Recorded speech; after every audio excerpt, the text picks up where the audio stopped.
Again, we're running late. We are going to take an hour-long break, so we'll be back at 10 to 6, is it? No, 10 to 6. 5:50, 1 hour from now, for the next program. Thanks.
this is all woodlands. We're looking at Lake Huron, Georgian Bay, Eagle Harbor, and what was once called Perry Island, which is now today known as Wasauksing First Nation.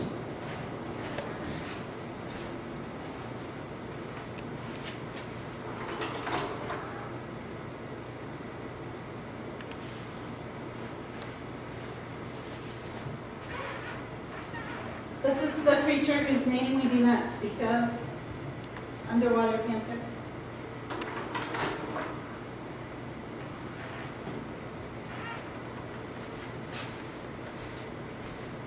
And you see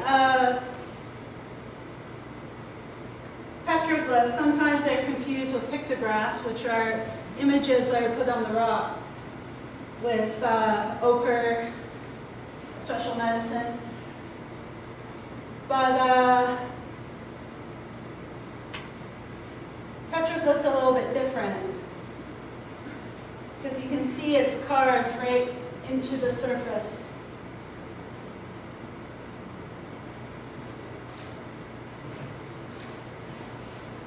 When we first see some images of these, we're often confused because they look black. Like maybe we think that some dirt got into them. We call these teaching rocks.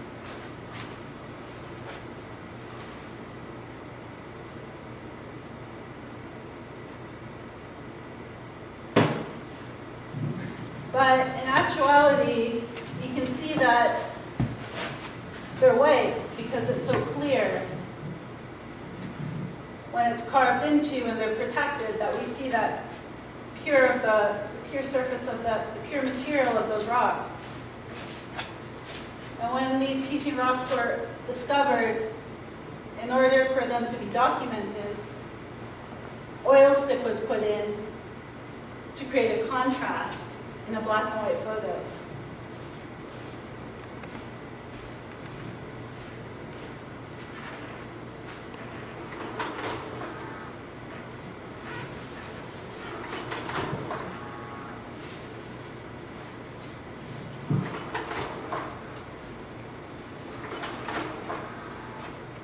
Eagle.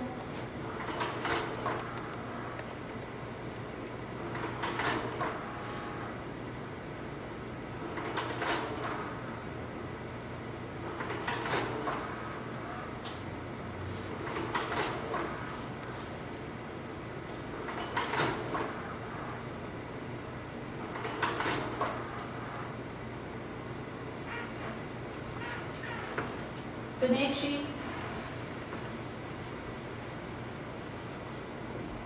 So we can see that there's this black outline that goes around everything to connect it. And when I asked a really great painter from Manitoulin Island, Leland Bell, about his use of color in his paintings, and why he used so many colors, what motivated him to do this, he talked about how it was really simple, that was us.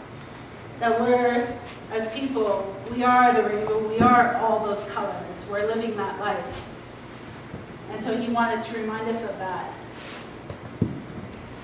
And then after, a language speaker came up to me and said, it was also good to remember that this black that we see outlining everything, that the color, or non-color, is actually the color of our spirit, and that's also us too.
Emmy?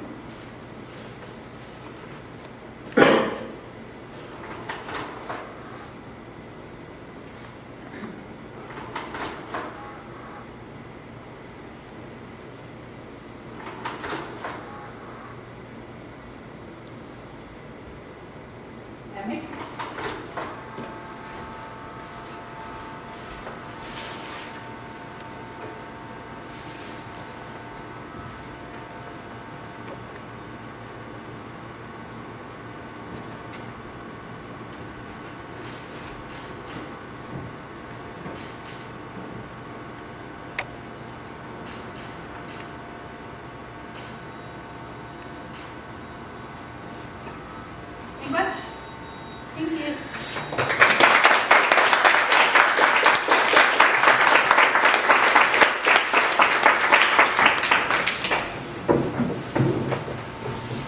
Thank you, Maria. That was absolutely beautiful. And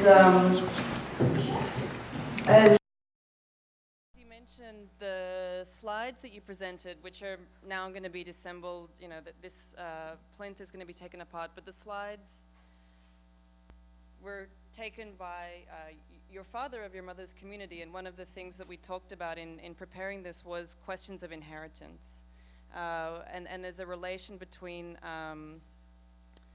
inheritance and transferability that is being kind of a theme throughout the program.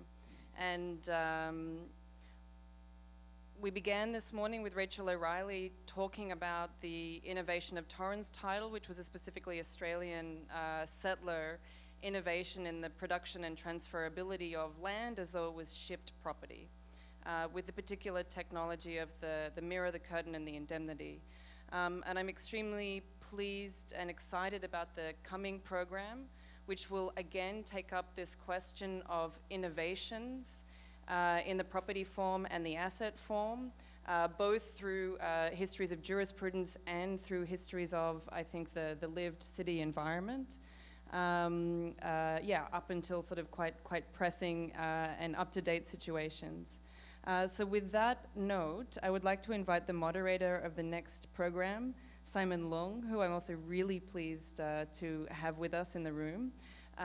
One of these presentations will be presented by proxy, and with luck we will have the author Angela Metropoulos with us by Skype following that. So Simon, the floor is yours. Thank you.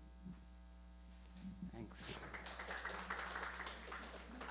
I like being in this position because Tina inaugurated this and I really like it. So it's a real pleasure to be here and to moderate this panel.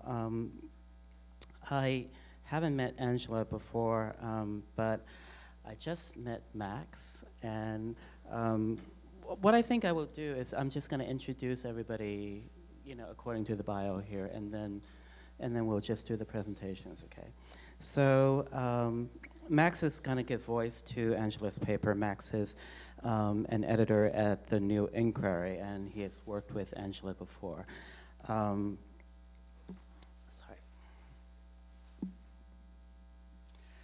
Angela Metropoulos is a political theorist, fellow at the School of Humanities and Communication Arts, Western Sydney University in Sydney.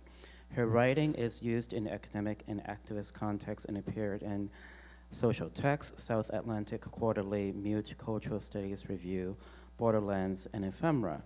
Other publications include The Infrastructures of Uncommon Forms and Contract and Contagion, From Biopolitics to Okonomia. She lives in Sydney, and gives me extra pleasure to introduce also Nefertiti Tadier. Nefertiti and Laura and Vivian, a few of us were in France earlier this summer, so we had a little bit of a rehearsal. But it's great to have a little reunion. Nefertiti is professor of women's gender and sexuality studies at Barnard and director of the Center for the Study of Ethnicity and Race at Columbia. She's the author of the books Things Fall Away, Philippine Historical Experience and the Makings of Globalization, and Fantasy Production, Sexual Economies and other Philippine consequences for the New World Order. She co-edited with Angela Y. Davis of the collection Beyond the Frame, Women of Color and Visual Representation. Her current book project, Remaindered Life, is a meditation on the disposability and surplus of life-making under contemporary conditions of global empire. So with that, I think, Max, you want to start? Hi.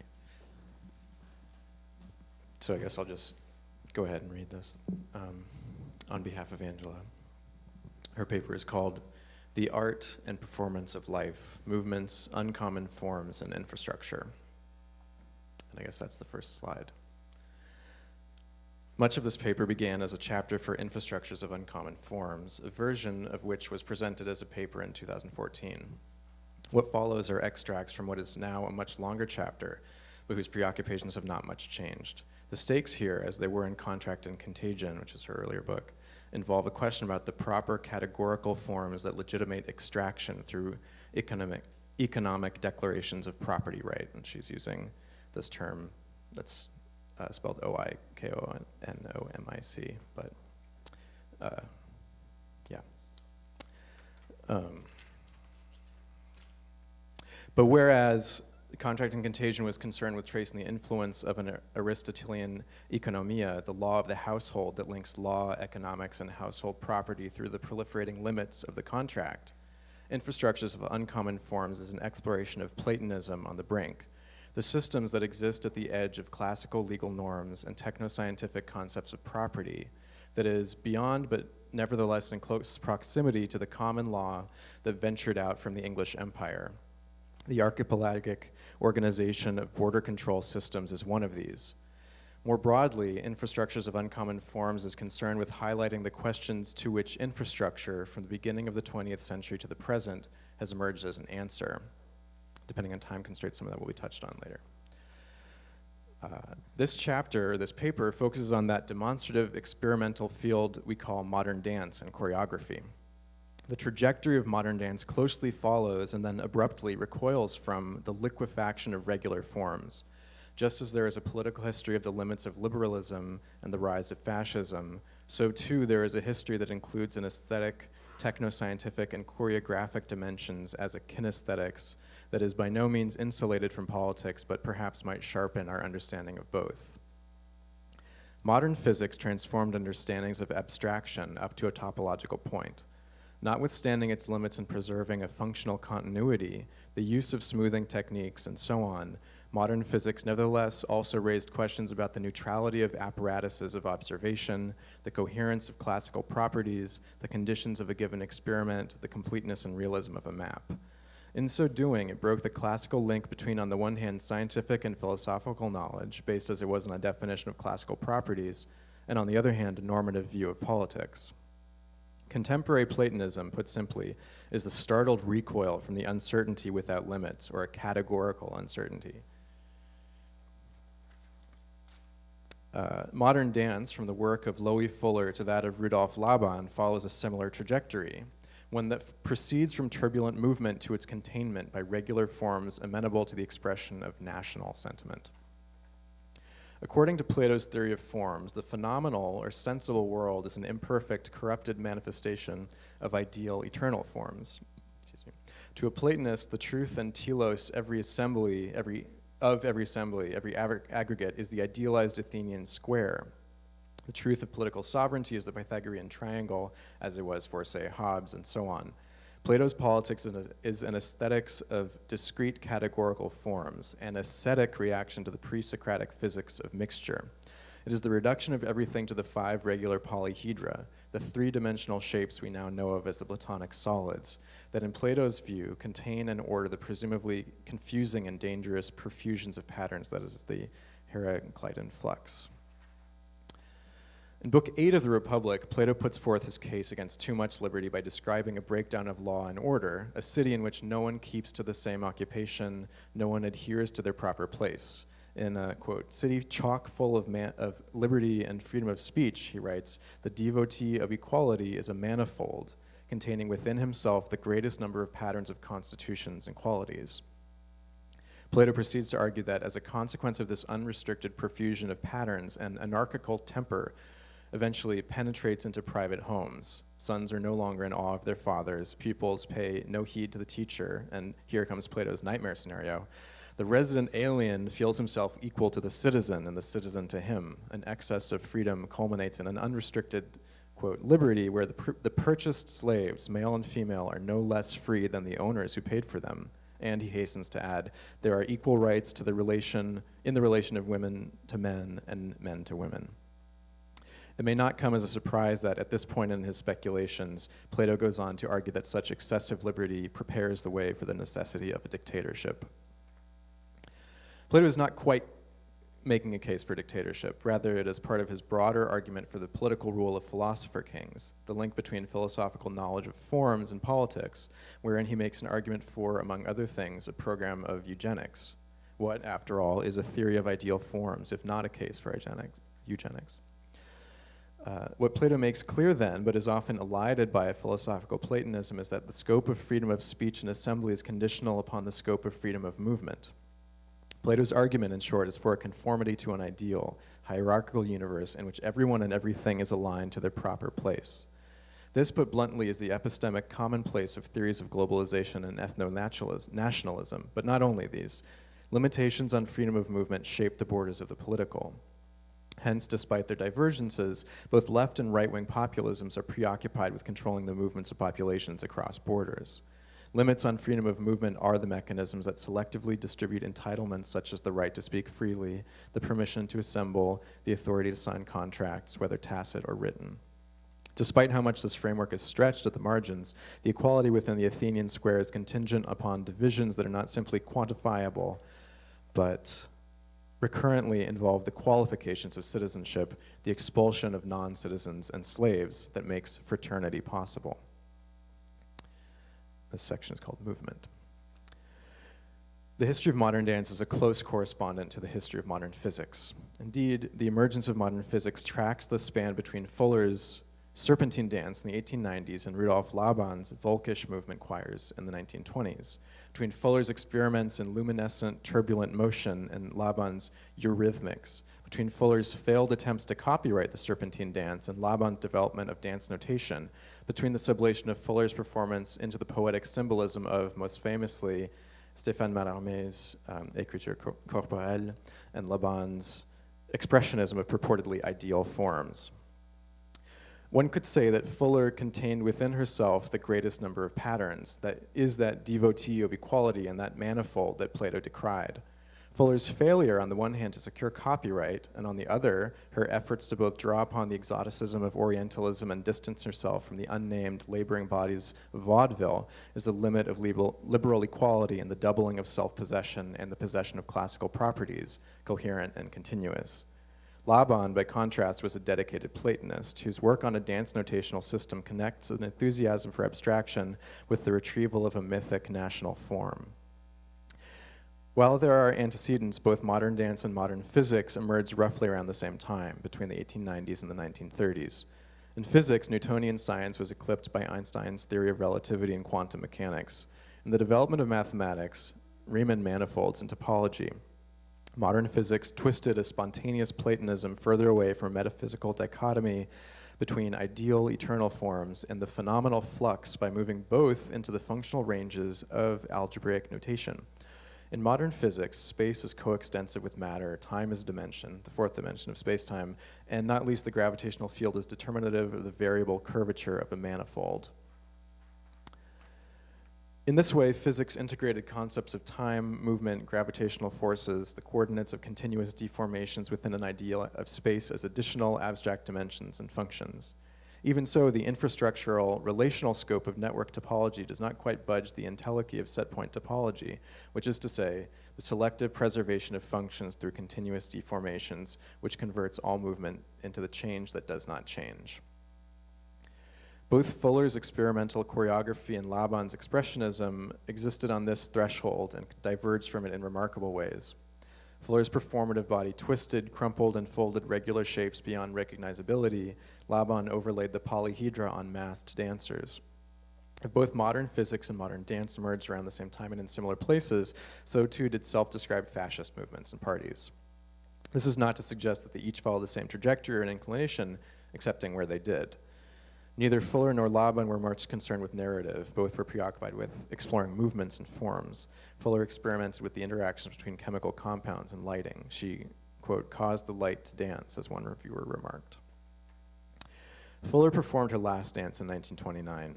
Almost a year earlier, Laban began making his case for movement choirs as a way of unifying through dance the, quote, white race, the same year in which the Hitler Youth was formed.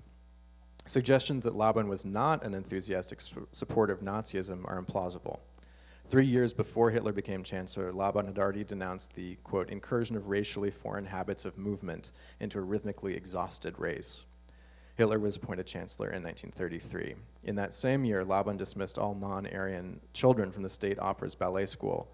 6 months later, he directed that the entire school should be Aryanized. Notably, the government itself did not issue orders to remove non-Aryan children from schools until 1938. Second slide. Maybe I should just do that.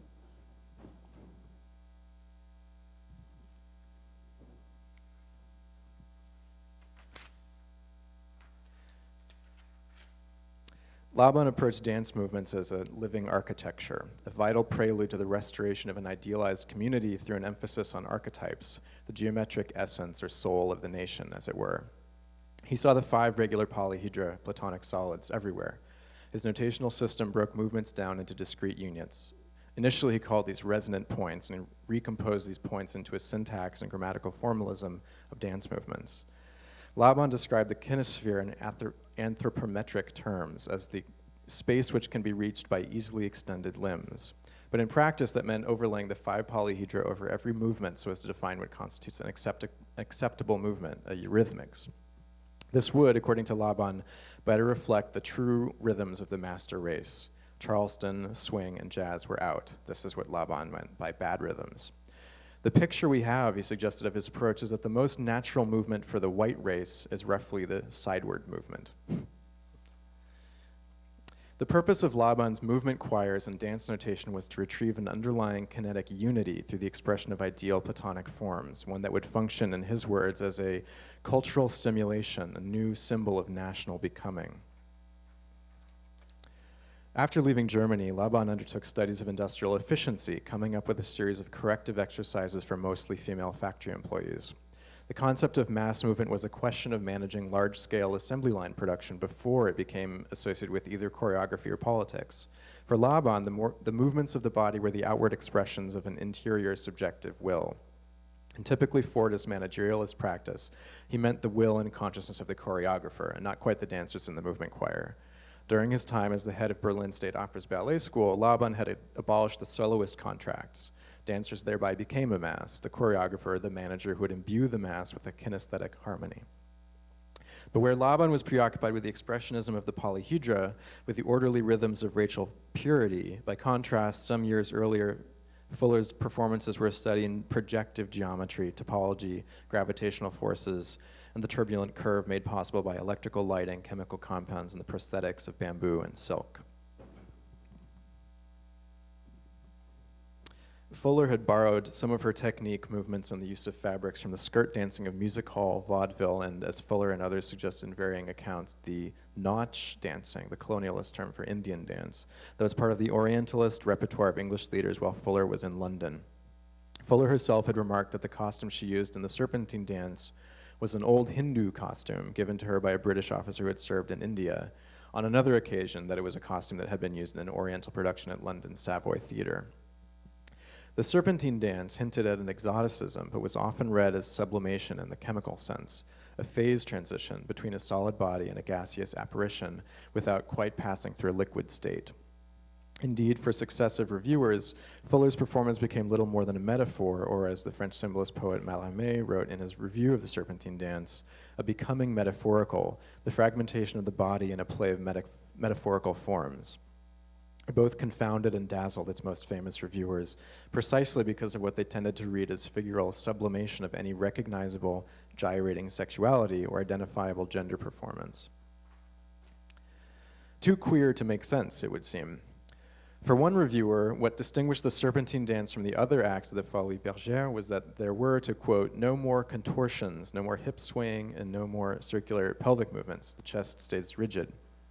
As Mallarmé wrote, the dancer is not a woman dancing for these juxtaposed reasons, that she is not a woman, but a metaphor summing up one of the elementary aspects of our form, knife, goblet, flower, etc., and that she is not dancing, but suggesting through the miracle of bends and leaps a kind of corporeal writing.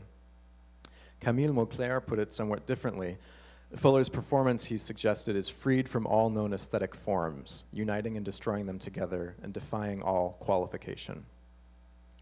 What might have been seen a defiance of qualification was instead oftentimes treated as a metaphorical displacement that enabled the speech of others. And in Fuller's apparent failure to signify, even in the nascent vocabulary of an expressionism, as with Laban or Isadora Duncan's Renaissance of ancient Greek dance and nature, would rise to prominence in due course. Her performance shifted its significance from the lexicon of self-possession, that is the condition of contractual authority, to becoming, ultimately, the shimmering object of aesthetic writing, from Mallarmé in the 1890s to more recently Jacques Rancière. By and large, Rancière joins with Mallarmé in reading Fuller as the dematerialized symbol that eludes self-expression, and in so doing becomes communicative of something by becoming the writer's muse.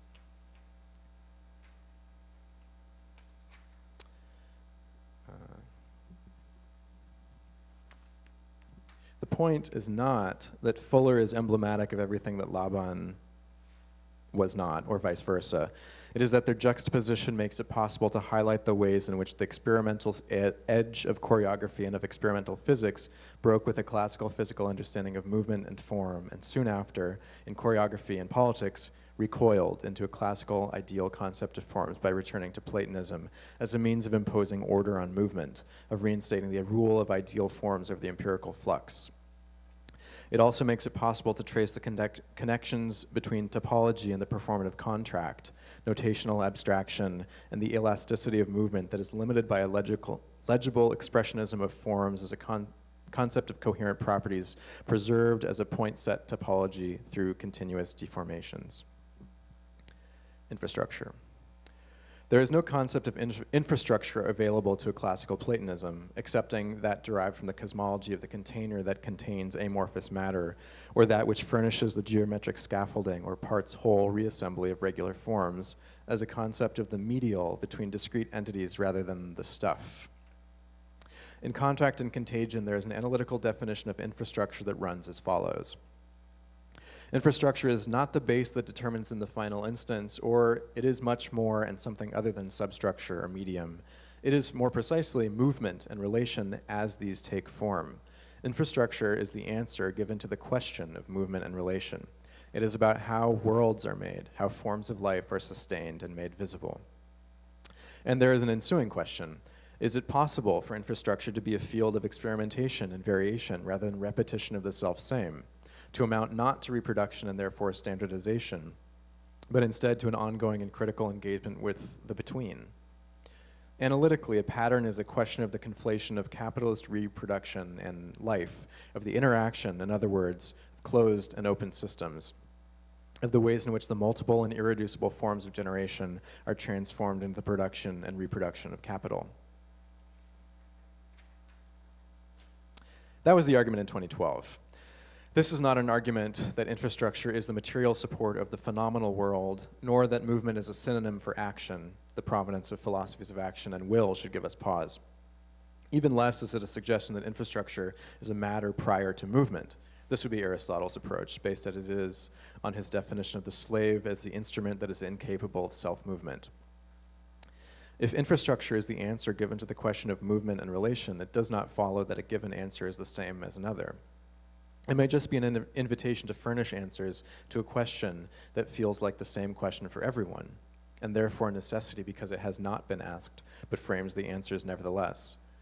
The question posed in that extract about patterns is a question about the preservation of forms of value in the course of abstraction, including that of use value, whose historicity is so often occluded in both realist and phenomenological accounts, inasmuch as they accomplish abstraction through recourse to a spurious concreteness. What is perhaps unclear in the above excerpt, though mentioned at the beginning of the chapter, is that historically speaking, the concept of infrastructure is derived from frontier warfare before it is a question about the changing terms of abstraction in the technosciences, including the circulation of value and business logistics, before kinesthetics, and most certainly before it is a question about welfare or social reproduction. But that is a much longer story.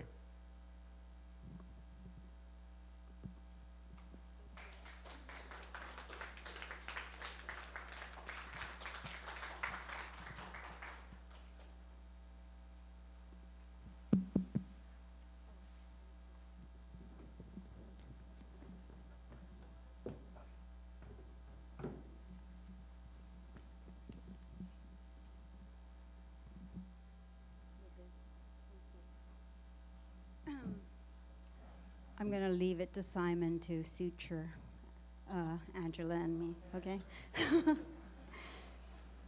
By now we have heard plenty about the murderous toll of Philippine President Rodrigo Duterte's war on drugs. Its horrors have been folded into that ever-ready placeholder for the atrocities that abound in the world, always seemingly suffered and inflicted by people of the same kind, those descendants of the wretched of the earth who continue to be mired in tragedies of their own making. Such spectacles in the distance they secure are part of the continued great vanishing act of an emergent global humanity, among whom we must count ourselves, and for whom these grotesque wars to become human through the wanton expenditure of life could never resemble that war continuously waged on their behalf, a war for the already human to remain so, as well as for others to join their ranks and to pursue lives worth living. The war to be human and to live a life worth living is waged against a life of waste and absolute expendability, which is the very condition and consequence of this war. A life worth expending is the perpetual threat and catastrophe to which others are sentenced, the object cause of a deep horror that everyone is compelled to flee and condemn, the fate of nothingness, also coded as black, or as present absence, emptiness, or as waste, the utter negation and complete evacuation of social value. The relation between valued and disposable life on which this war is predicated serves as a key structuring principle and dynamic of the global capitalist economy. It is what underwrites the new financialized capitalist political economy of life, variously understood as post-Fordism, biocapitalism, cognitive capitalism, and communicative capitalism, whereby it is argued the process of valorization and extraction of surplus, once obtaining primarily in the spheres of capitalist production, has now extended to society as a whole, such that the forms of activity that were part of the reproduction of social and biological life, activities taking place within the non-productive spheres of circulation, have now become productive of appropriable surplus value. Life worth living becomes life with the capacity to yield value as living labor. It tends, one might say, aspires to life as interest-bearing capital, that is, life with accumulable value transmissible across generations. What commands less attention yet is absolutely crucial, even paramount to the operation of this expanded political economy, is life worth expending, that is, life as waste, life that tends toward being spent, neither investable nor accumulable, subject to exponential decay, yet with the capacity to yield value as disposable existence. It is this expanded political economy and the continuous parsing of life, in particular of lifetimes through these categories of waste and value, that sets the scene for the logic of extrajudicial killings. It only bears repeating that this is also the scene of making of that very global humanity for whom these heinous acts can, however, only appear as crimes against it. This is the picture that first captured international attention to the unabated extrajudicial killings carried out in Duterte's war on drugs since his election in May 2016. The war has been central to Duterte's promise to rid the country of its ills, its rampant corruption, criminality, drugs, insurgency, poverty, and elite rule.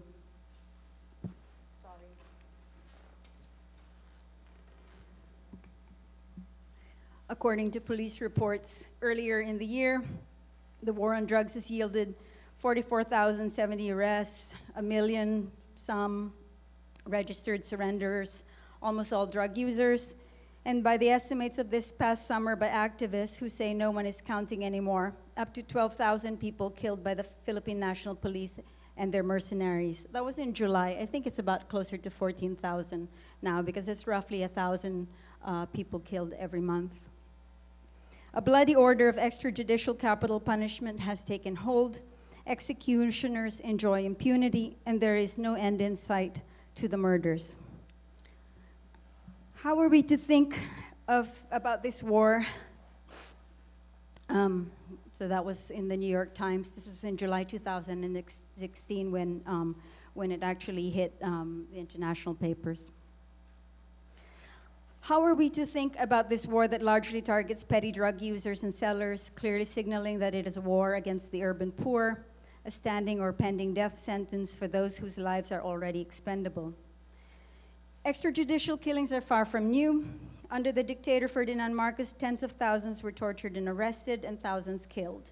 Under the so-called democratic administration of President Gloria Macapagal Arroyo, 2001 to 2010, over 1,000 extrajudicial executions, enforced disappearances of leftists, political activists, and human rights advocates and workers, local journalists, and community leaders and clergy were carried out under the counterinsurgent military campaign Oplan Bantay Laya, or Operation Plan Freedom Watch, using a secret order of battle lists that is now seen as the predecessor of Duterte's very public drug watch list or kill list. And these are some of the artists who were doing paintings during the period of extrajudicial executions of leftist activists and community people, including children, during Macapagal Arroyo. This is Kiri de Alena. I won't say more. There's much more to say about the art, but I got other things to say right now. These are gravestones. She took slogans from protest movements in the past, and she made them into these gravestones. Is that right?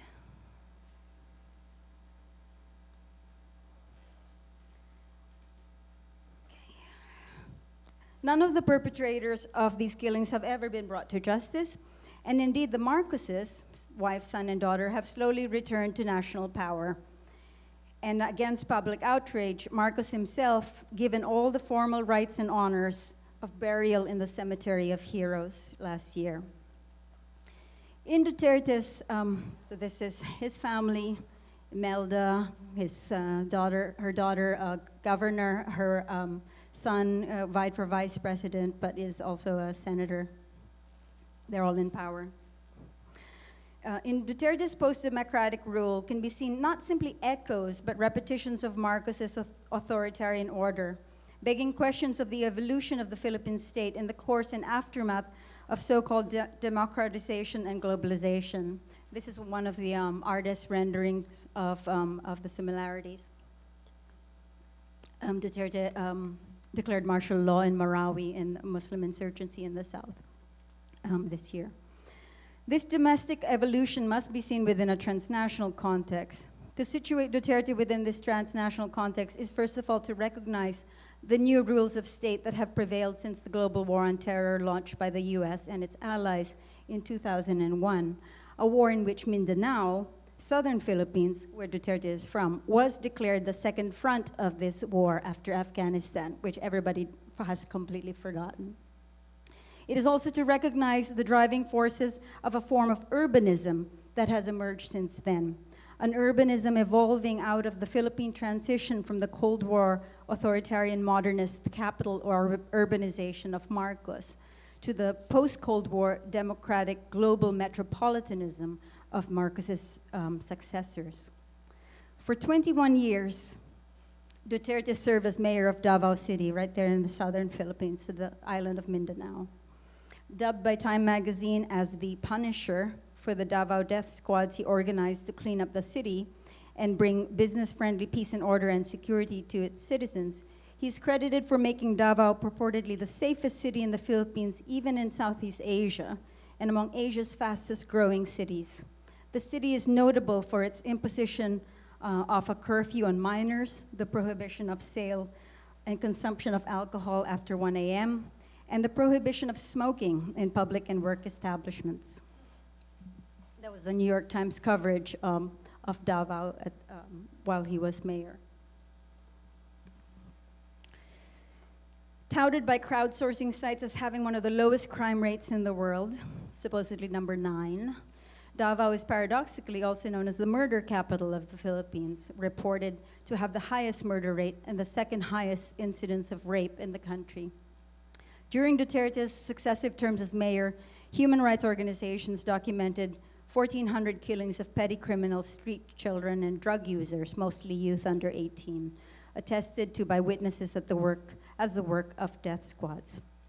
As Philippine president, Duterte now seeks to nationalize his accomplishments as mayor, to scale up his own local brand of provincial urbanism against the imperial metropolitanism of Manila, the national capital, and to gain ascendancy and control over what I have described elsewhere as city everywhere, the fractal enterprise of uber urbanization, the global process of construction and expansion of metropolitan platforms for the value-productive movements of connectivity rather than settlement of global political life.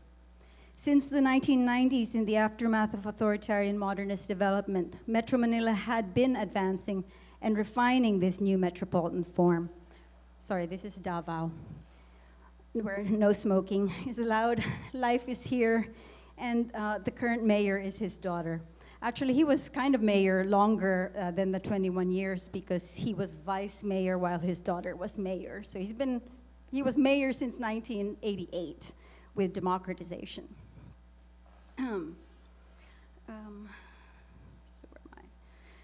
Okay, since the 1990s, in the aftermath of authoritarian modernist development, and I've written about Manila under Marcos and the subsequent, in the new metropolitan forms in other places, Manila has been advancing and refining this new metropolitan form, innovating through legal and infrastructural projects, the conversion of public lands and former US military bases into what I have called city ambulance. These are platforms for value-productive movements of global political life. They're cities within cities. There's so many of them, and they're all connected through graded separations of connectivity. And I'm not only talking about roads, but roads matter, but all kinds of mediatic, technological, utilities, everything. So these are platform sites to host the securitized, liberalized movement, free movement, and activities of both transnational financial capital and capitalizable life. In the 90s, these flyovers were built, and I had at the time talked about them as the solution to the contradictions of the modernist development, the exclusion, the evictions, all the usual ways that you do modernist urban development. But in the 90s, not being able to deal with all of those contradictions, what you did is just let the sea of development, included it. It was called deep inclusion. You just left it there and instead transcended it and tried to create your pathways through. Like the converted US military bases, which had negotiated their forced relinquishment of territorial rights into duty-free entry-exit privileges and exemption from local jurisdictional authority for visiting US military forces. Basically, the bases were kicked out in 1992, but the US renegotiating what's called the Visiting Forces Agreement. That is what enabled the US to come back as the second front of the war in 2002. So these duty-free entry-exit privileges and exemption from local jurisdictional authority for visiting US military forces is the model for the city ambulance. City ambulance rely on legal provisions that ensure the freedom, privileges, and prerogatives of state corporate actors and capitalizable life, or what I have been trying to say is life worth living.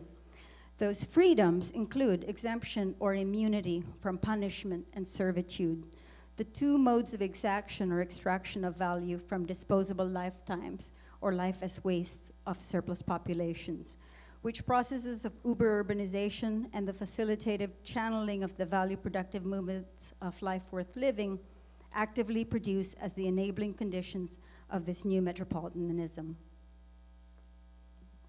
And by this I mean, whether it's mobilizing idled and discounted past and present life-making capacities of the disenfranchised lives as in the basis, whether as labor, as technologized, mediatized forms of infrastructural servitude, and I write about what I call vital infrastructure, which might connect to Angela's, which is, the capacities of people to serve as, with their bodies, with their routines, with their capacities to make up for the absolute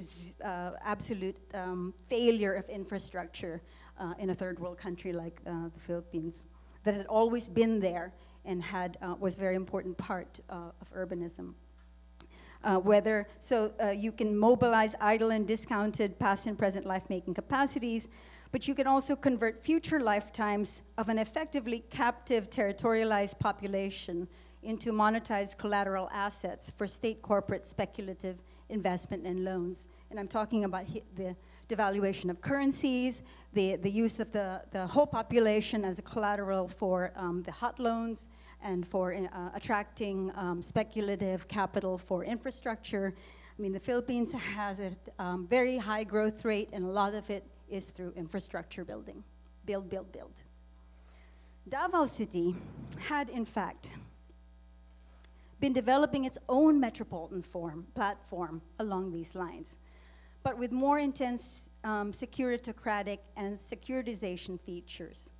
Davao is the main urban economic hub in Mindanao, whose Moro or Muslim and indigenous peoples were finally subjugated after 3 centuries of Spanish colonial war, only with the triumph of US colonialism in the early 20th century, and the extension of the latter's settler colonial models of land seizure, homesteading, and forced education to its newly colonized Christian Filipino populations in the north.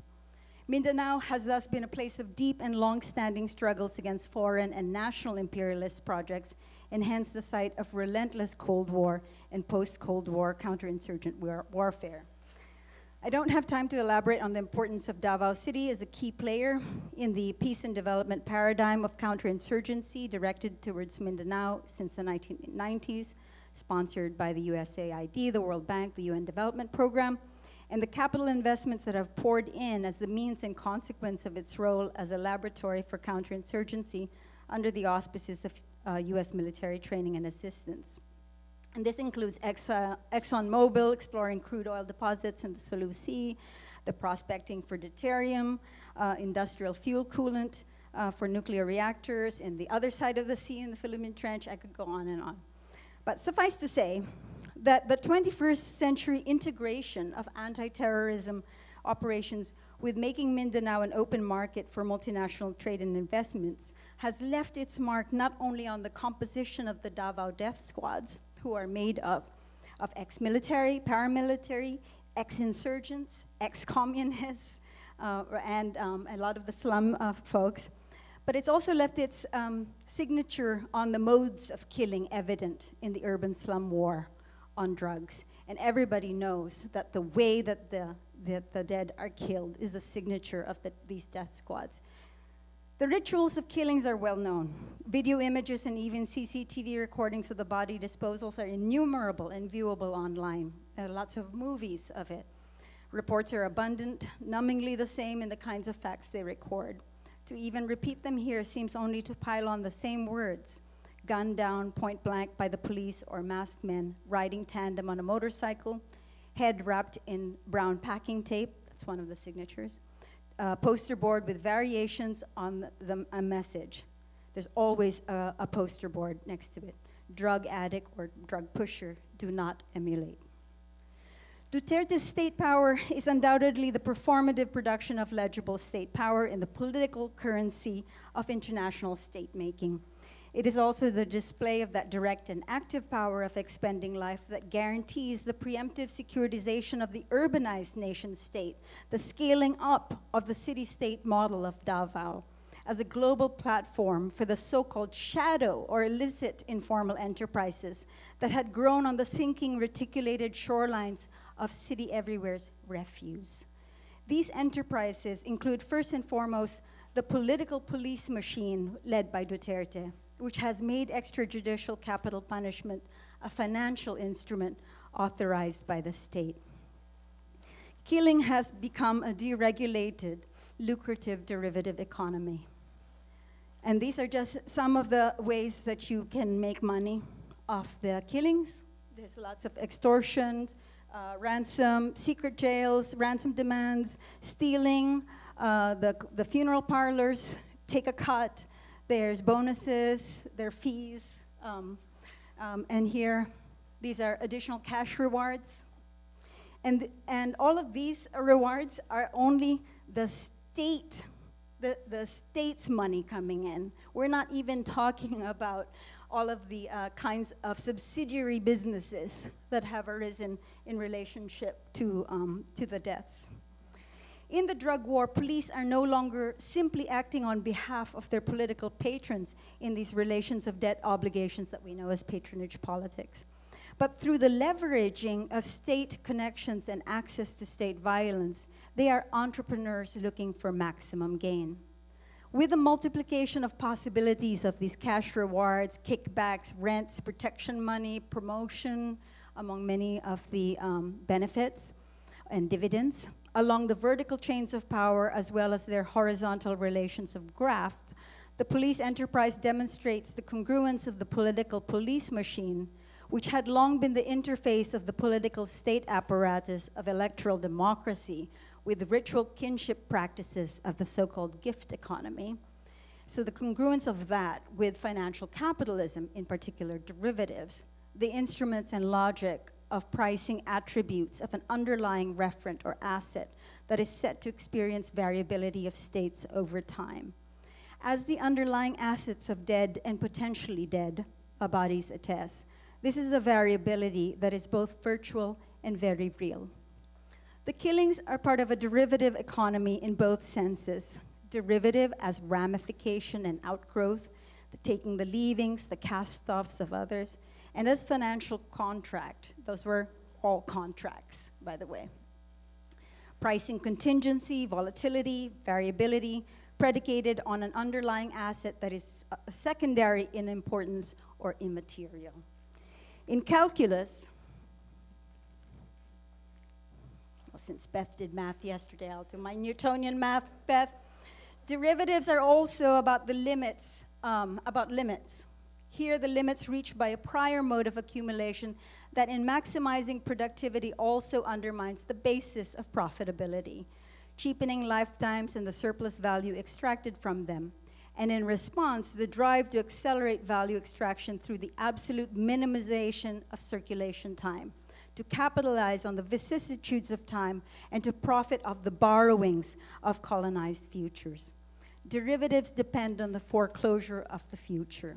It is no accident that the anticipation of failure and dead ends has always already been present for the urban excess. Redundant populations who must live by inventing forms of value extraction out of the fits and starts and sluggishness of circulation, forms of symbolic and virtual fixing so rampant in the third world that in the Philippines it requires its own dictionary or corruptionary. I have a book, it's corruptionary, it's quite big. It gives you all of the words, not all of it, they didn't get it all. It is what allows the police to subcontract disposable assets and what provides the supply of targets or underlying zero value assets, who are the drug addicts, for the derivative enterprise. Executions are preemptive acts, a cashing in on the promised lifetimes of captive populations, promissory futures of discounted life for investment capital. Finance and security are part of the same project.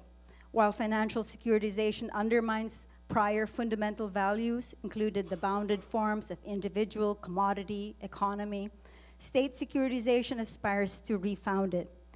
In this way, like the threat of US military violence, in this way, like the threat of US military violence on which the preeminence of US government bonds and the strength of the dollar is predicated, Duterte is underwriting the fundamental value of the lifetimes it offers financial markets. The cost of these powers of expending life underwrite the greater total aggregate value of the political economic platform that they found. Hence the leap in foreign direct investments, an 11% jump to $1 billion in the first months of this year, attributable to Duterte's move to become friends to all and enemy to no one, which has opened other foreign markets, China, Russia, and we all know he's going to be best friends with Trump. Duterte also represents the restoration of a certain sexual order, and so you can see, it's hard to see there, but this is another artist rendering. All of these artists, all of these artworks that I've been showing you are from a group called, a coalition of artists that have arisen called Resback. Resback is street slang for revenge. It's a certain kind of revenge. It's like when you get your buddies and you take your revenge. And so these are some of, I'm using the artists to show what they understand is going on. So there is a restoration of a certain sexual order, concomitant with the restoration of the value, moral and economic, of Filipino life, revising the meaning of the rallying anti-dictatorship slogan of the mid-1980s, "The Filipino is worth dying for." This is another artist. That's, of course, the baby Jesus Christ wrapped in brown packing tape, which is used for the bodies, and it says, "I am the Redeemer." It also calls to mind, which I don't have time to develop here, the role of imperial Christianity in the operation of the state, and this recurring enactment of Spanish colonialism's just war. And just war is always punishment against indigenous peoples. That's a longer story. How then to defend or militate against life worth expending without redeeming it, either through servitude or conscription to a capitalist humanitarian life worth living, with all that life depends upon.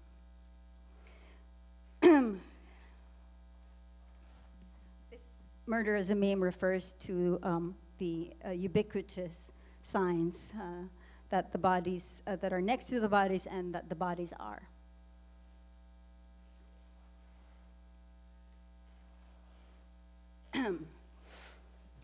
The fatal signifying practices of the drug war machine points to the way that dead bodies are no longer only signs of covert counterinsurgent terror displayed in the margins and outskirts of representational democracy, but rather also the disposable medium of a morbid derivative enterprise.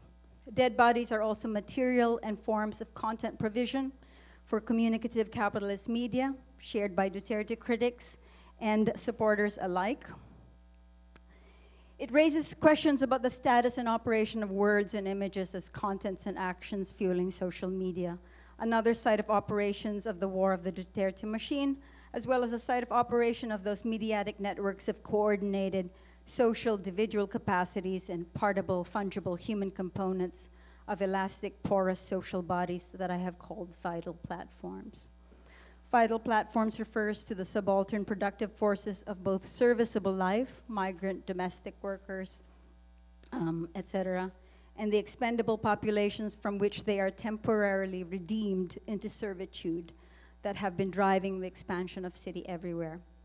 They consist of people deploying themselves, their substances and faculties as creative media of exchange, engaging in currency exchanges of disposable lifetimes, not only as manipulators of those power signs of value money, as speculators, investors, bankers, but as forms of money themselves, that is, as a petty form of soft currency that they speculate on, invest in, and gamble.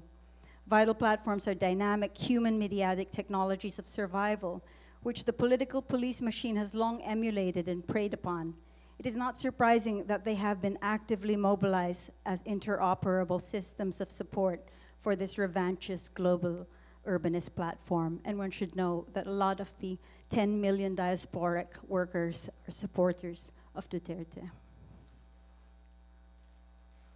But back to the crisis of words and images in a world oversaturated with communicative signs. the questions raised about the means and ends, the effectivity and activity to which words and images are put, are questions raised by artists themselves. In this context, and this is the work of Kiri Delena, the same person who did the tombs. She also took archival photographs of protests in the past and erased their slogans for the current moment. In this context, I have been at pains to think of how to attend to what I call remaindered life. Not disposable life, but instead forms and practices of social life making in excess of the production of disposable lifetimes as a resource of value. To find glimpses of other languages of social life making, including the ordinary facts of social grammar of non-free life, which have depended on people thingifying, and the word is pakikibagay, to make something out of nothing, out of the gaps and intervals, the variability that they themselves create. I'm going to, in closing, I'm going to just show you a 1 minute of a video. And no one's going to understand it because it's in Tagalog slang and there are no subtitles, but I'll give you kind of a sense of what they're showing. It's called Tokhang Ina Mo Bes, which is a play on the police operations. It's called Tokhang, Oplan Tokhang, which means knock and plead, where the police ostensibly knock on your door and plead for you to surrender, but they shoot you in your house. But Tokhang Ina Mo is a play on what the Putang Ina Mo, which means fuck you, which Duterte always uses in his words, but they say Tokhang Ina Mo Bes, so basically, I can't translate it because it's playing with it, it's a play, and best is slang for best friend.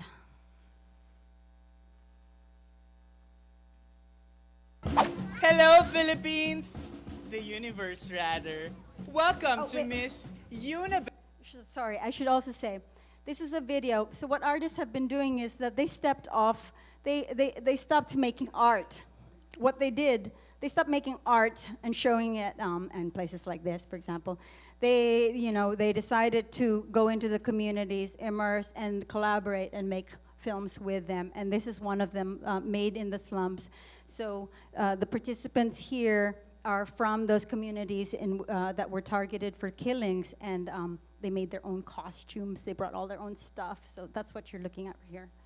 It's also a play on the Miss Universe contest, and you have to understand that the Philippines has a special relations to beauty contests, and this is a play on that.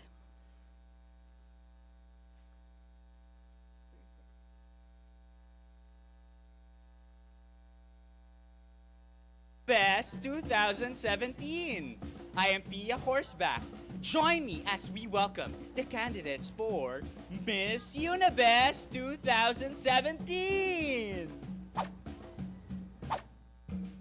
So this is in their neighborhood, and you can see the skyscrapers in the back. Pa, hindi sa akin, hindi sa'yo, hindi sa kanila. Bagkus, Kenya ang karapatan. This is if there are Filipinos here, you'll be laughing.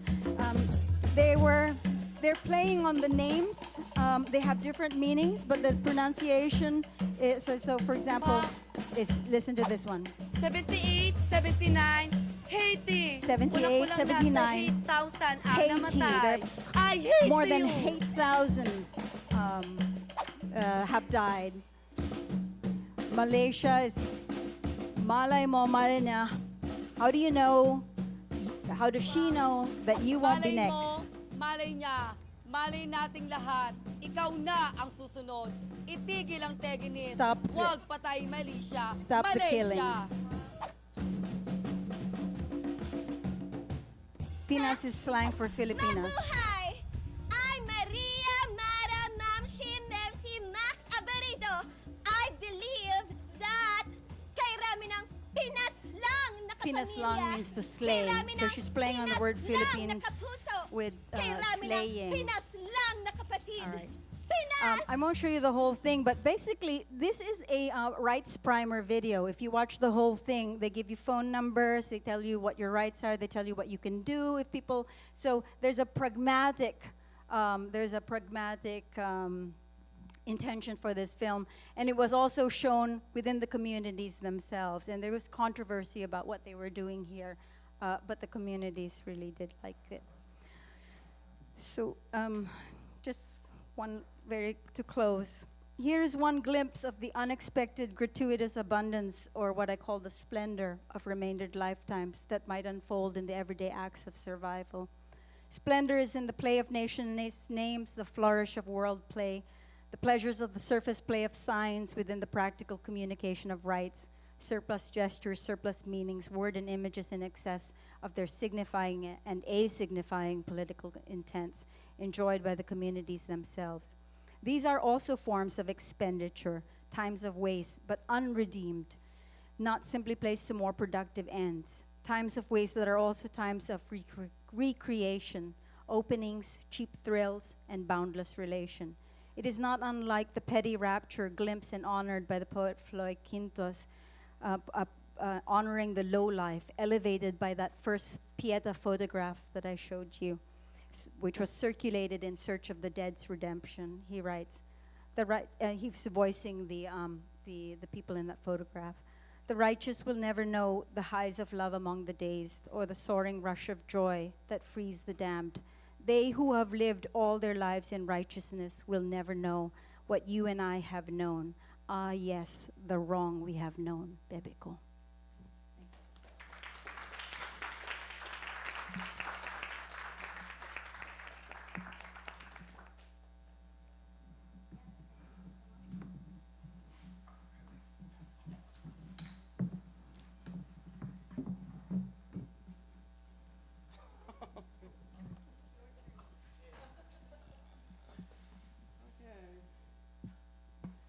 You know, when Vivian sent me the abstract for these two talks, I glibly emailed her back and said, "Oh, I can respond to that." And now here I am, responding. Yeah, someone has to do it. It's got to be me.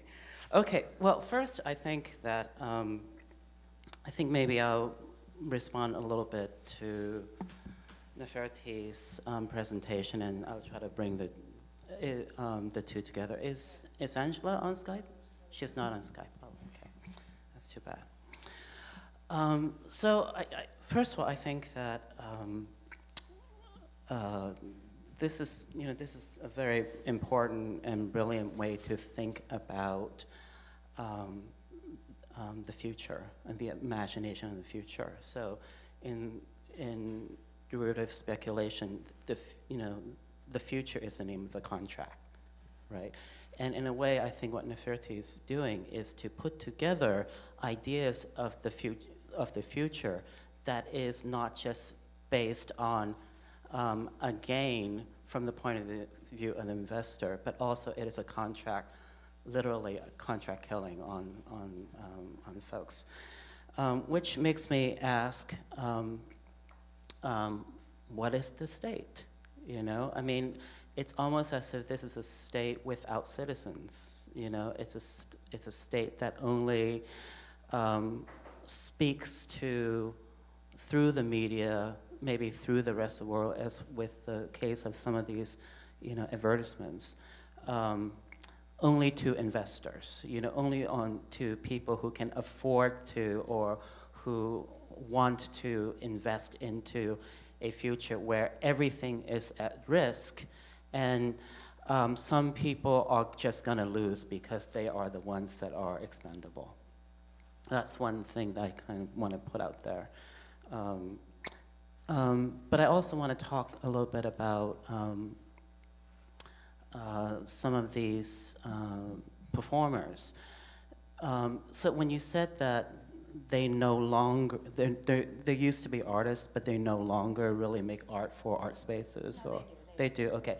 But at any rate, when but when you make something like this, you're basically articulating the slippage between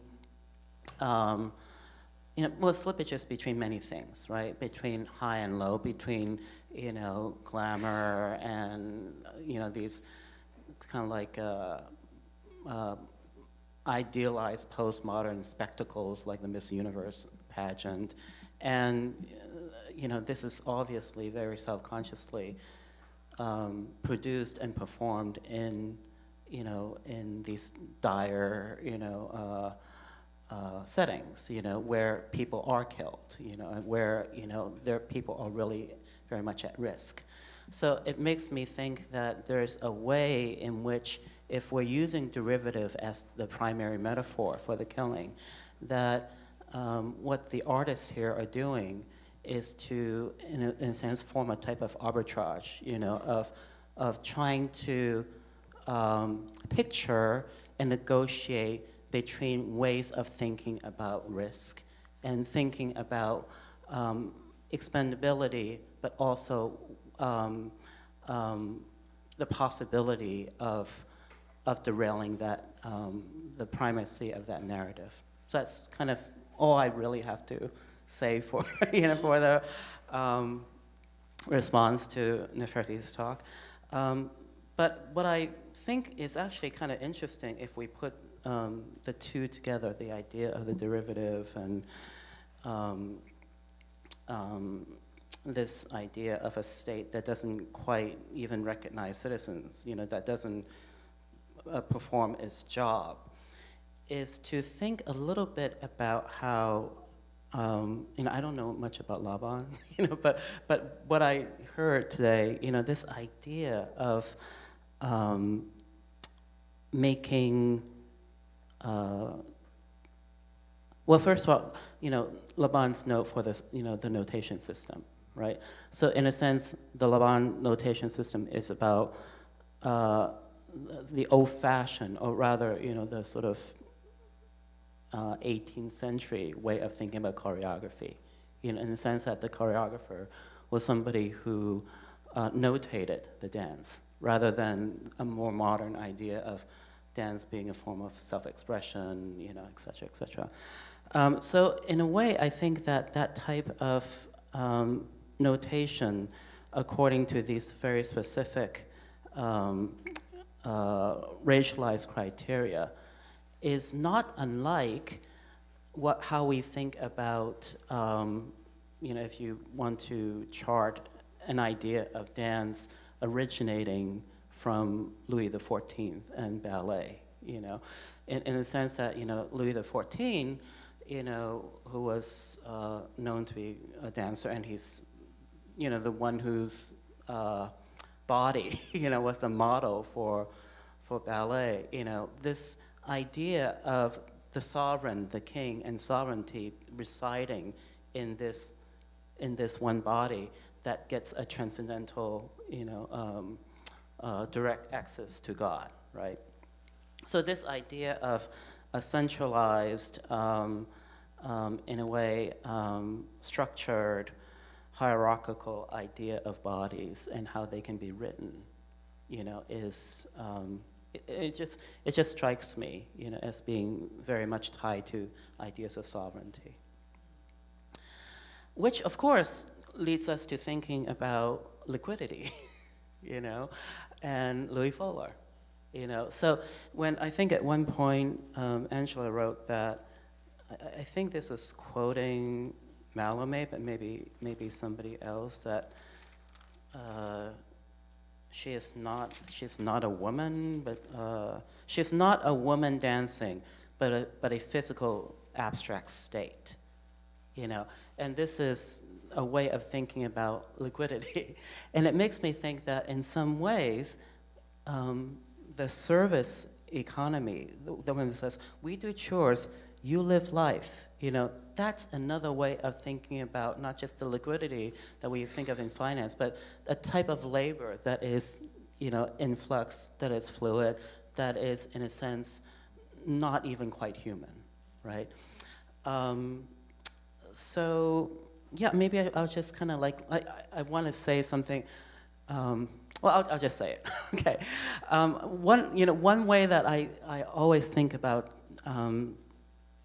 sovereignty in relationship to dance is through what I learned from Yvonne Rainer, and that is the arc from Martha Graham to the Jetson dance. So, if if Louis XIV instilled within the balletic tradition this notion of the sovereign access to a transcendental power. In Martha Graham, who is known to be, in a sense, a source, sort of a mother of modern dance, based on this idea of contraction, she and her dancers are often looking up, right? Looking up at the gods. So when you think about the dances of Clytemnestra, etc. And one of her dancers, Merce Cunningham, took the gaze from above to an eye level. And in a way, I think that that relating to the fellow body, not a transcendental body, while maintaining a sort of discipline of a balletic discipline, especially of the legs, is an important feature. But then when you get to someone like Rayner or Steve Paxton, and thinking specifically about Yvonne Rayner, in Trio A, it's a dance in which the gaze is choreographed, but the dancer does not ever look at the audience. So the dancer does everything. The dancer looks at her hand, she looks over there, she looks over there. The one moment that she's facing the audience, she closes her eyes. It's not always a woman, it's called Trio A, but it's actually a solo. Like anybody, it could be one body, it could be many bodies. So this refusal of identification. I don't know if Randy Martin had written about Trio A, but I think that to perhaps continue in the tradition, of the late Randy Martin, who writes about derivatives and dance. This is my link. I found it finally. That's another way of thinking about leaving aside the pure violence, of the expendable bodies. And I think this is partly of what you're trying to do. I should clarify. I mean, Okay. there's no pure violence that I'm talking about. It's all signifying, asignifying. You asked what happens to the state. The state is a platform. This is an insurgent platform. I hate to say it.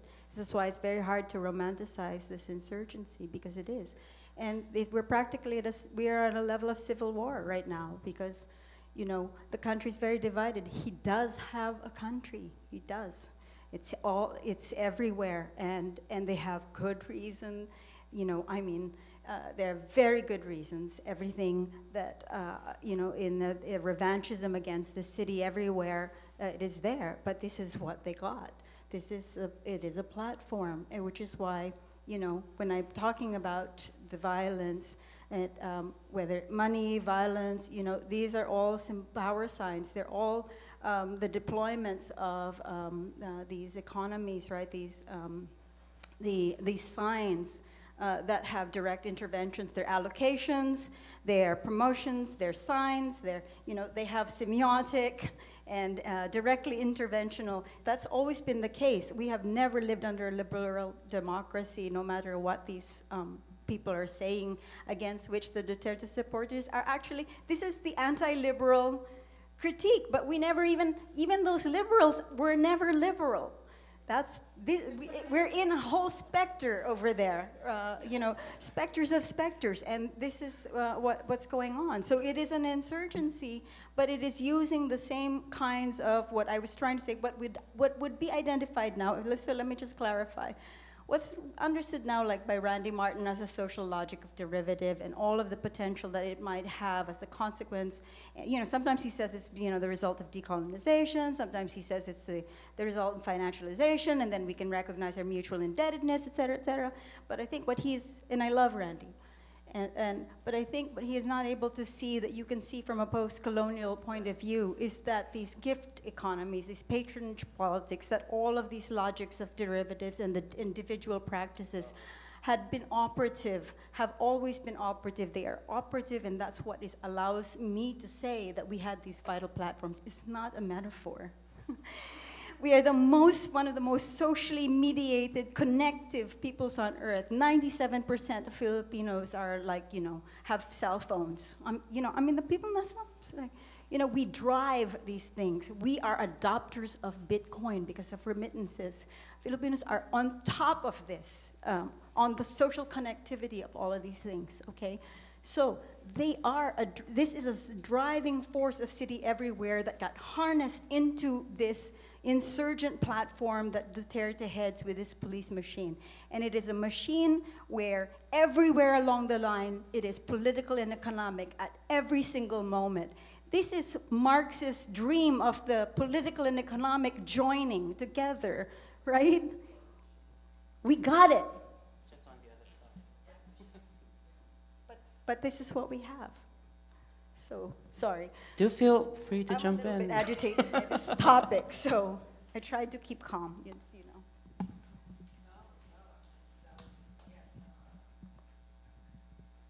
So boundedness, never had it.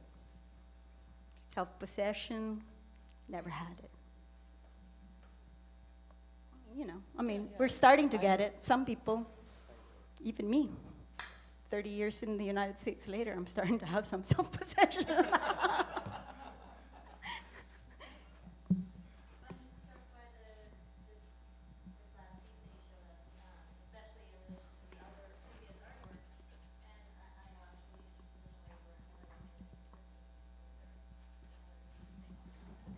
Yeah, also this is in response to Simon. This was not a staging. This is what people do all the time in their neighborhoods. There's always drag shows in every neighborhood. It happens all the time.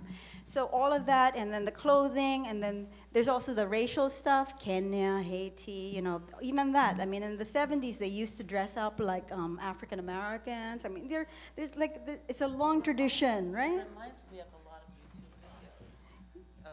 YouTube videos. There's this kid, I don't know if he's Thai or Filipino, but there's this kid, I'm sure you've seen him, do these fashion shows. They're amazing and outrageous. It'll take 3 seconds to Google it. So my point is that it's not staged by the artist. The artist didn't come up with it. They're playing with an old form. That's a derivative form too. They're just playing with these forms that everybody uses in their daily life, and the sword speak, which is like gay speak, which is also like slang. The borders, like where these things are. The language is very important here because of, so the sociality that is produced there is a sociality that is also produced on the ground. And I juxtapose this also against the sexual order that is being imposed by Duterte, which again, it's like, where is that sexual order from? That sexual order is not a cultural order. That is the sexual order of capitalism, which we've always had to deal with. But that is the sexual order, the sexual economies of a Western capitalist logic. But it is, being imposed and, and of course, essentialized and culturalized. But this is also, this to me is some kind of speaking back to that. So can you actually, this is such a fascinating thing. Could you just talk a little bit more about this? Because when you introduced it, you said, these are artists, who are now doing it here, but this is actually a mixture of many different kinds of people. But you said also that it's, if you go to the end, there is information, right? And what is the information? Oh, your rights, but it's useless. All of those rights are so useless. So they give what you can do, they actually give phone numbers, but the problem is the artists always say that no one's at the end of those phone numbers sometimes. They try to give phone numbers of human rights organizations, never ask. So the practical and political intent here, to me, is not the thing that I'm looking at. I'm looking at what I am calling splendor, and it is that gratuitous abundance. What I tried to, in the poem, was also a reference to the life of the wronged, without redemption, which always this, part of the reason that drug addicts get killed, there's zero value. They are the antithesis of moral order. They are they deserve. And it's very much like black because it's the idea of culpability that people, that they abide by. Yeah, I think you're so right about the Filipino case, but there, like you said, there are similarities between cities, right? So when you talk about, drug addicts are getting killed as a type of, derivative, it also just reminds you of how, the war on drugs, the war on terror, the various wars that we give names to domestically, they also depend on, if not killing, imprisonment, arrest, et cetera, et cetera, et cetera. So there is a type of logic, across different situations. It's a shared political technology. I mean, definitely. I mean, there's no. But I'm trying to point out to the shared political technology is there, but Philippines doesn't even have a drug problem, Yeah. It's like 1%, drug users. I mean, It's like you import the problem as a sort of prop, as a type. I mean, what's the problem? Okay, I mean, the threat is always the narco state. We are not a narco state. We can't even produce. I mean, really. I mean, the drugs come from China, and they go down from the south, and it's always subsidiary things. So all I'm saying is that, yes, the political technologies are shared, but there's also this, the borrowings, which is always also being part of a colonial, the borrowings from other places and the creation of forms and the interface with local forms is what I'm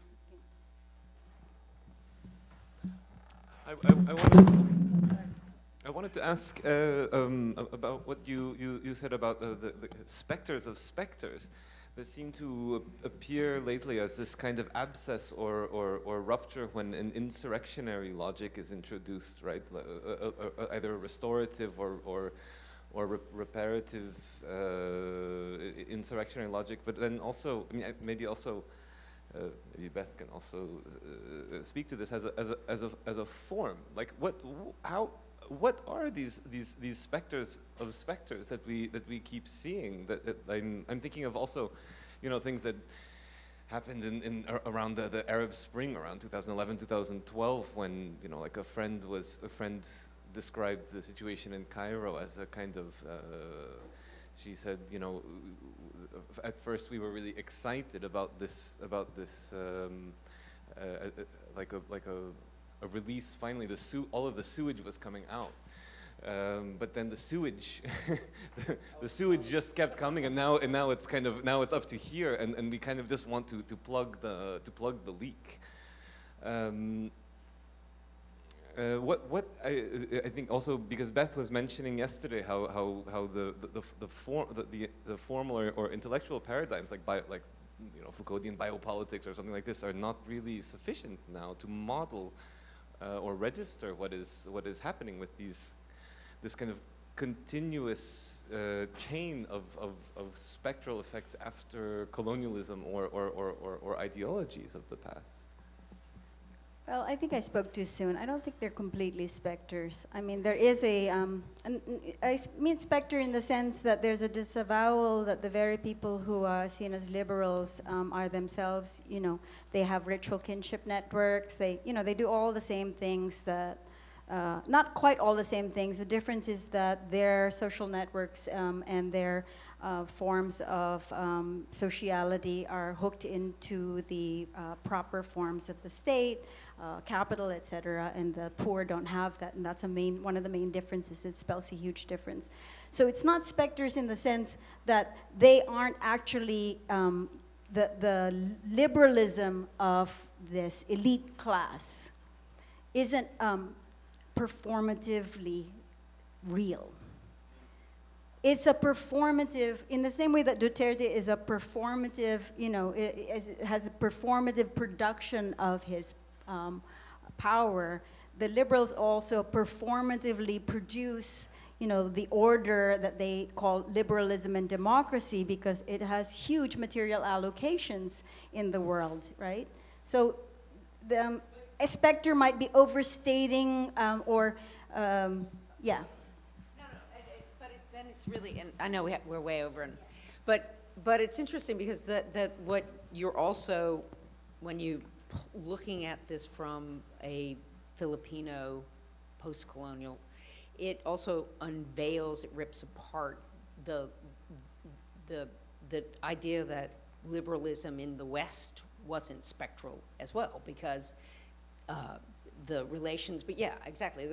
People have done like really simple kinship charts of folks in, say, U.S. Congress. The relationship between state actors in the U.S., state actors and capitalist actors, and it's saturated with kinship and marriage, and then various kinds of tax codes that are meant to keep that accumulation and ciphering in place, and then the real question, of course, is if you read the U.S. Western liberalism from, say, the spaces that you're looking at, how does it unmask and rip off the mask there as well? The only thing that I would disagree with you there is that seeing U.S. Elite families in this kinship ways is the same as, yeah, it is really not the same. Because I mean, it's still a WASP culture, you know, and this one, yeah. So it doesn't quite operate in the same ways, and the relations of indebtedness, you know, debt bondage and all of those things, that's not at work here. That's not at work here. That is at work, it's not the same way, not the same way. But that's the only thing that I would say there. So we're getting closer and closer to the very kernel of a very big and difficult question, which is the one that's put in terms of what to do in the crisis of liberalism, you know, like what to do where the boundedness doesn't work, but the liquidity is catastrophic, right? So I'm going to propose, I think that there's a concentration that we skip directly into the final program, to pull the water into the room, to pull the wine into the room, to pull the beer into the room, and to just skate through the final program, which I'm really looking forward to, which will... No, I think to continue the momentum of the conversation and the concentration in the room. So thank you, Simon, for an excellent job. And to Max, and to Nefertiti. If the folks at the bar could bring forward water and libations, that would be excellent. We'll do a very quick turnover.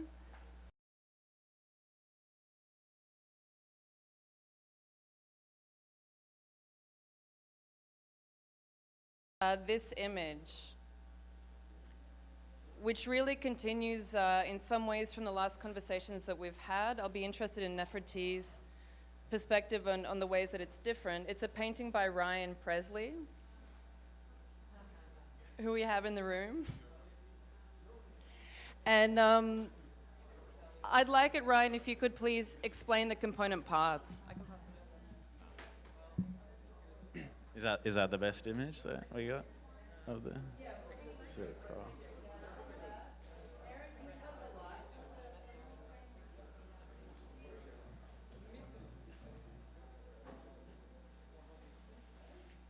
So you just want some background on the work, is that? The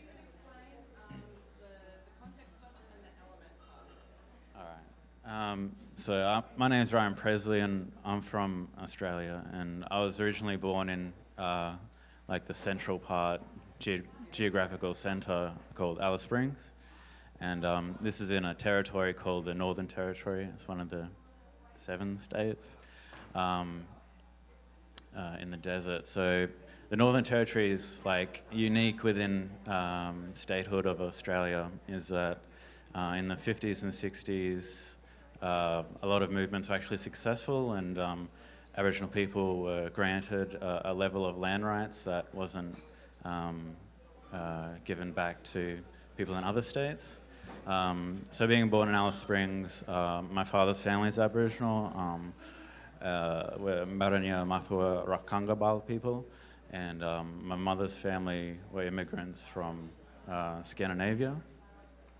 So through my mother's like maternal, paternal lines, they converted from Lutheranism to Catholicism. So I was born in essentially a Catholic family.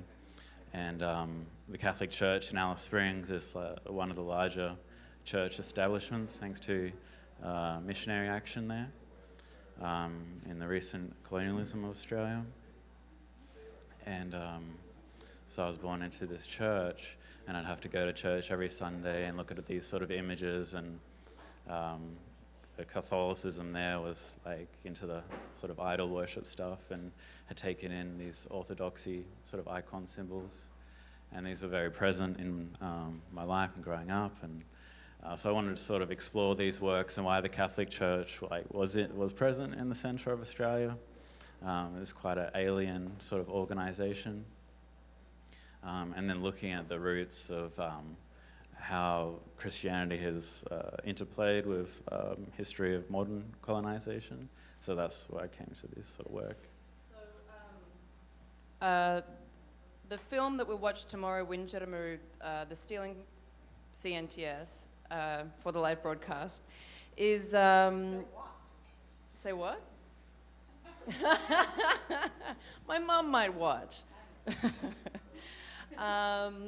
Is one of a series that's called the Intervention Trilogy, which produces a series of depictions of an event that occurred, that's still occurring within the northern part of Australia, Northern Territory, that is the intervention. And this painting is also an allegory of the intervention. Yes. And can you please tell us the towers that we have and the parts that form this adaptation of an icon of St. George, the great hero that appears both in Christian mythology and as Al-Khadr, in fact, in Arabic imagery as well?